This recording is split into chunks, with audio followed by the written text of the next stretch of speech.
All right, guys, what is going on? My name is Jeff Binek from Columbus AI Agents, and I'm excited to start our new podcast here.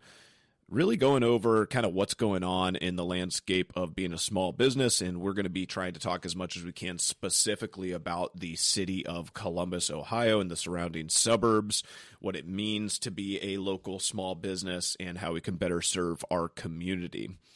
So really what we're going to kind of talk about with this and where this podcast will go is first, we're going to tell the stories about how we are working with small businesses to integrate AI and AI agents specifically into their business to help them complete tasks to achieve their goals and, really help kind of pick up the slack of whatever they are struggling with inside of their own independent business. We're going to talk about that a little bit today, but we're also going to try to give real detailed X's and O's of things that you guys can start doing now and how to kind of prepare for what is coming. And quick backstory on me. I've owned a handful of different small businesses. My one that most of you probably know me from is Friendship Fitness in Dublin, and I founded that business and ran it for 16 years and recently sold that company off to Andy Era, who's doing a phenomenal job running that company now, and could not be more proud of what we accomplished there and then also what they're still accomplishing today. But I know what it means to start something from scratch and to try to grow, local SEO so that you show up on Google, to try to get, 5-star reviews, to try to deal with the bad reviews, to try to get yourself found now on AI search and to get, local people to hear about you and to go to trade shows and farmers markets and, try to do grassroots business to business linking and, we do lunch and learns and, outreach, just everything that it takes to run a small business, all of the people, all of the alignment, having a mission and working towards that every day. I really deeply understand that. At the same time, while I was doing that, I was also running a couple of other side businesses, and those were just things that I got interested over time. My entrepreneurial journey for me really probably started when I was like 16, my mom would tell you, and I've just always been interested and loved the idea of just like my brain can have some imaginative idea, some creation, and I can then just go and bring it to life and bring it to other people. And if I'm interested in it, maybe there's other people that are out there that are interested in it. And I've always just thought that that was so cool. And it's, been something that I've really enjoyed just starting and creating. So I am just a huge believer in small businesses generally.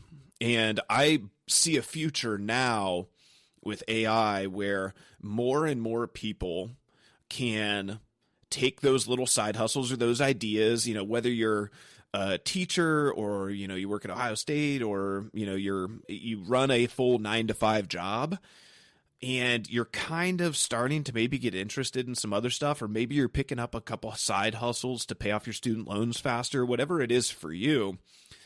I think it's faster and easier and better now than it's ever been with AI, and it's taken some of the bottlenecks that used to stop people that I would talk and I would have a lot of conversations consulting people for small businesses, and when I saw what would stop them from actually going and doing the thing, I think a lot of those barriers are gone now, which I just think is so cool. So that's really my goal with starting this new company is I want to help people bring their passions to life, the things that they love doing, the things that they're interested about, whether it's full time and you want it to completely take over, you want to leave your current job and start, a full-time business for you and your family, or whether it's just a side hustle, or whether you're interested for your kids.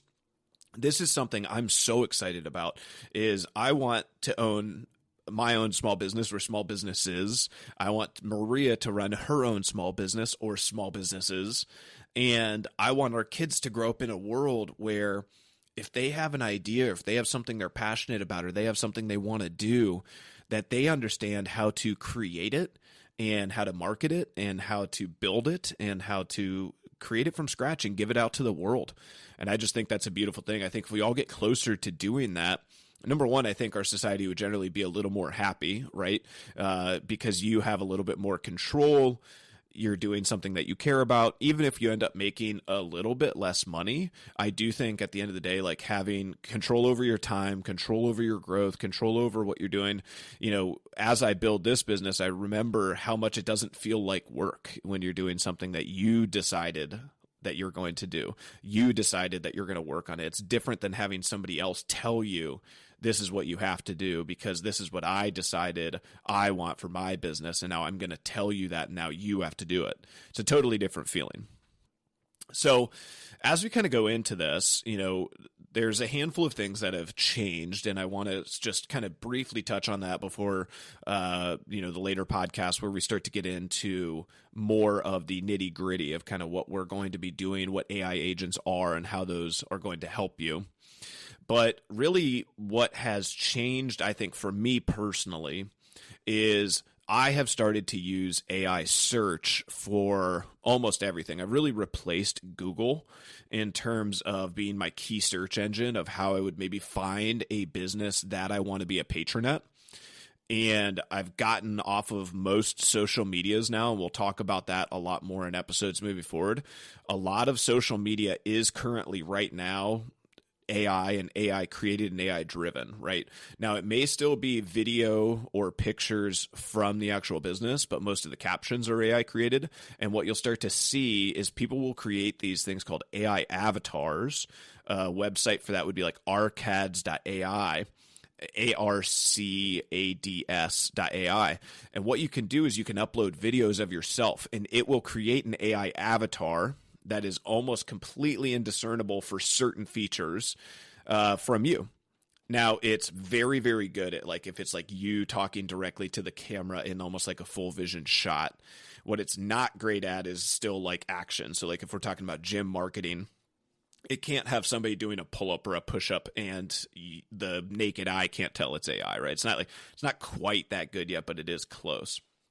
So more and more when you're on social media and you're scrolling, you're going to be seeing comments from AI and bots. Like Reddit is 90% of this now. You're going to start seeing more videos, images, ads that are AI bots and AI creating and being pushed by AI. And so I think that's going to, number one, it's really going to saturate the market, and it's really going to drive people away from the platforms, from being able to enjoy them. And number two, we're going to start to think about as a local business, and you guys have probably already experienced this now. I know we have for sure at the gym. The organic side of social media used to be very powerful, right? When we first started, like I had a rudimentary blog and a Facebook page and a Facebook group. And if I posted on Facebook, I would say like 95% of my clients would see that and engage with it. Now, if I were to post on Facebook, it would get like 13 views, right?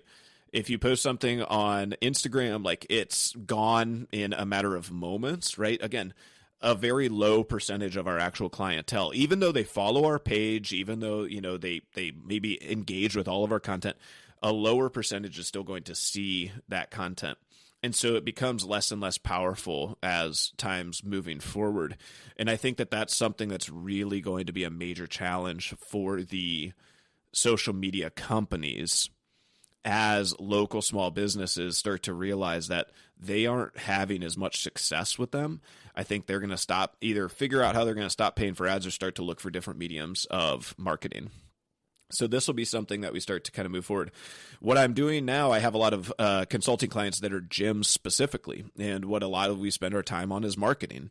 And it used to be that you could get Facebook ads, you could get leads for around $6 to $8 a lead for a gym. Now that's more like $25 an ad.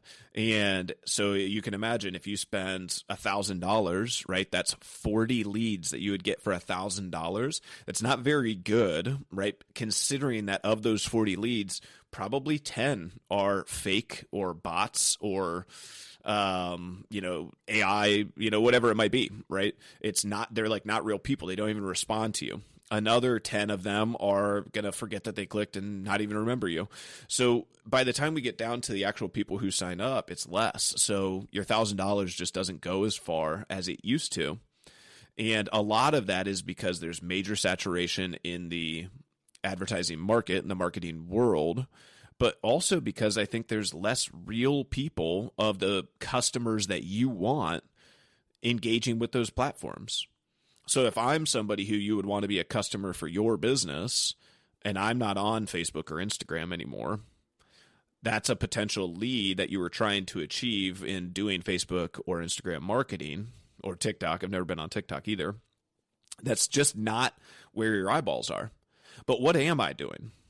I am searching a lot on AI. I am going to Grok or ChatGPT or Claude now, and I'm searching on there for, where can I get my car fixed, right? Like I had some car service issues. I'm looking up things, playgrounds for my kids, travel plans, where to get the cheapest gas, some of those things. I'm going to AI for that now.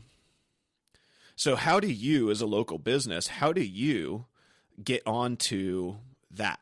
How do you start to score for that? And that's stuff that we're going to be breaking down. And that's really what I'm working on with local, Central Ohio businesses on is I think we've got a small window, just like if you go back when Google first started and you look at who are these powerful websites that were absolutely crushing it in SEO and Google ads when it was new. A lot of those businesses became super powerful. That's like how Amazon was created, right?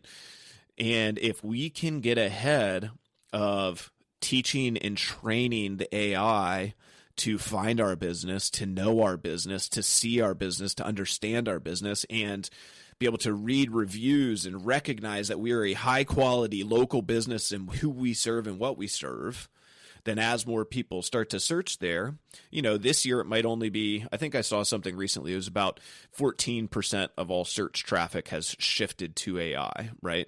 And there's still YouTube and there's still Google or still, the power players. But every year, AIs are carving something like 7 to 10% out of the market from the old way to the new way.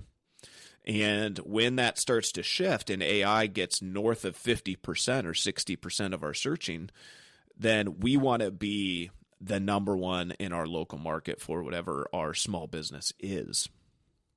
Now, for me, that's like kind of all one piece of it, right? That's just the marketing piece. And that's a focus, not the focus.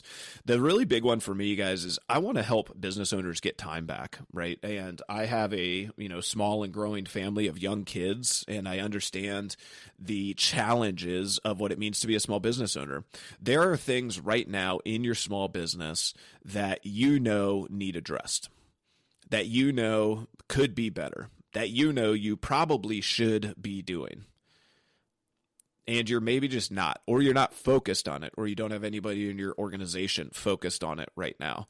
And so a week goes by and a month goes by and the thing just doesn't get addressed. And every small business suffers from this. And how big or small that problem is probably equal to the quality and the success of your company.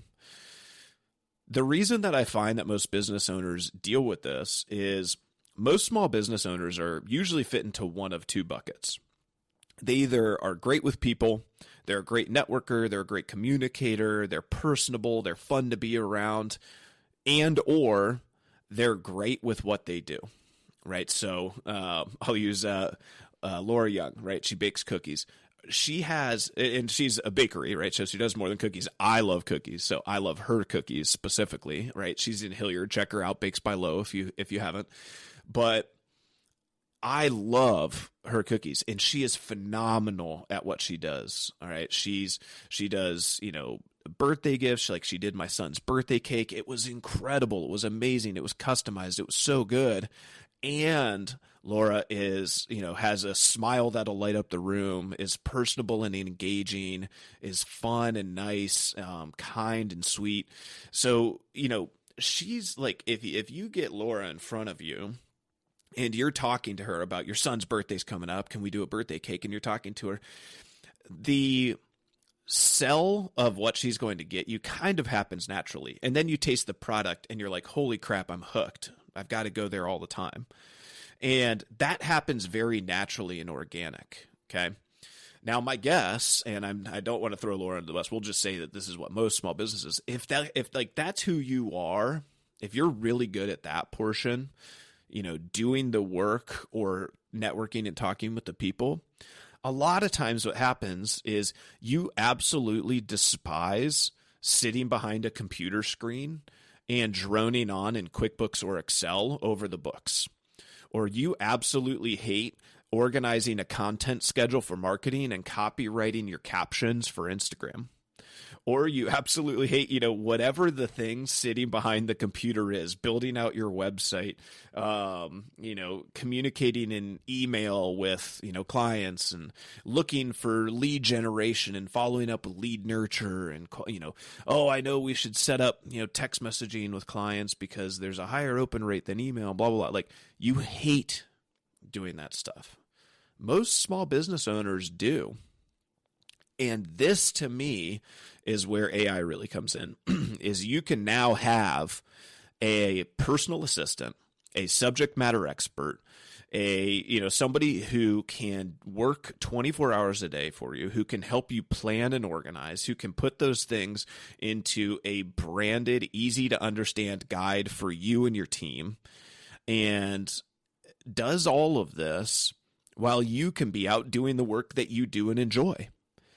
And it takes less time, it moves faster, and honestly, like, it's better work than you're going to do, and it's better work than most of your employees are going to do too.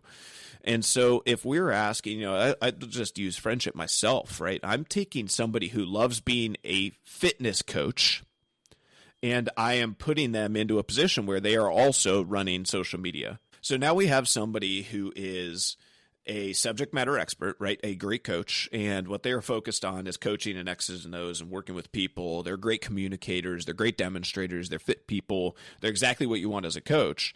But now we're also asking them to take their eye off of the ball of coaching potentially and start to work on this alternative thing. So that's just like one example for us. I know there's a lot, but if I had the tools now, if I had the agent, network and system that I've set up for myself now, if I had that 5 years ago, that would have totally changed the way that we do business. And I also think that would have totally changed, our development, our growth, right? When I opened a second location, I think with the AI agents working for me, that would have been significantly easier. I would have been able to do a lot more faster. I would have been able to be in kind of quote unquote 2 places at once, because I wouldn't have had to sit there and work so much on the digital aspect of things. It could have just been done for me. If I wanted a presentation branded, I'm not sitting there on Canva or Google Slides and trying to figure things out. The AI agents are doing that perfectly for me while I'm, driving to my second location, right? My AI agents are going through and making sure that my team has the proper training and marketing plans that they can execute on, without me having to sit there and type them all out and brand them all up and organize a team meeting and sit there and talk with everybody about what we want to do. It can all just be pushed out and well organized for us. So this is what we can create now. This is what exists now today, and it's getting better every moment. And so as we start to look into the future, if you guys are a Dublin small business, you guys are kind of interested in this, I hope you guys follow along. If you guys like the podcast format, I'm going to do a blog and a podcast every week just to kind of start explaining some of these tools and some of these items that you guys can start to implement. We will do, usually the podcast flow for this will just be me kind of free-forming a little bit about what I see and how I see this best integrated for small businesses. Some real X's and O's, like we're actually going to sit down and kind of go through a workflow of something that you can do, or some, small business thing that I've found that's very helpful and beneficial. And we'll talk to clients who have actually implemented this in their business and how they're doing and how it's helped their business. So hope you guys can follow along. You can also go to newsletter.cbusaiagents.com and follow along and subscribe to our podcast as well. Thanks so much, guys.